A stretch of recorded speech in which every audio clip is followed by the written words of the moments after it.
শক্তির লড়াই, যেই লড়াইয়ের মধ্য দিয়ে বাংলাদেশ জন্ম নিয়েছে, যে ইতিহাস থেকে বাংলাদেশ জন্ম নিয়েছে, এবং জন্মের পর থেকে আজ ৫৫ বছরের বাংলাদেশের ইতিহাস একটা কথা প্রমাণ করে, বাংলাদেশ এবং ইসলাম এক এবং অভিন্ন।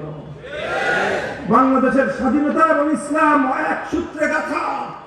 এদেশে ইসলাম বিপন্ন হলে স্বাধীনতা টিকবে না, এদেশের স্বাধীনতা বিপন্ন হলে ইসলামের গৌরব থাকবে না।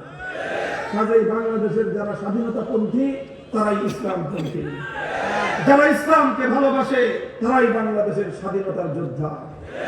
এই কথা যারা দ্বিমত করবে তারা যেমন ইসলামের দুশমন, তারাই বাংলাদেশের দুশমন। এই দুশমনদেরকে বাংলাদেশে বুঝাইতে হবে, শুনাইতে হবে। না বুঝলে, না শুনলে আমার সাথে পার্সেল পাঠায় দিতে হবে। কথা পরিষ্কার। তুমি থাকো, আমার আপত্তি নাই। তুমি আমার দেশে থাকবা, আমার ইতিহাসকে মেনে নিয়ে থাকবা। আমার দেশে থাকবা, আমার দেশের গৌরব বেছে নিয়ে মেনে নিয়ে তুমি থাকবা।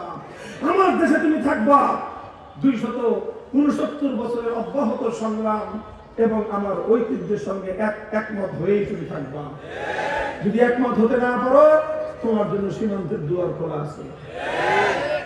আমরা আমাদের ভাই জুলাই যোদ্ধা, বাংলাদেশের অকুতোভয় বীর, বাংলাদেশের বর্তমান প্রজন্মের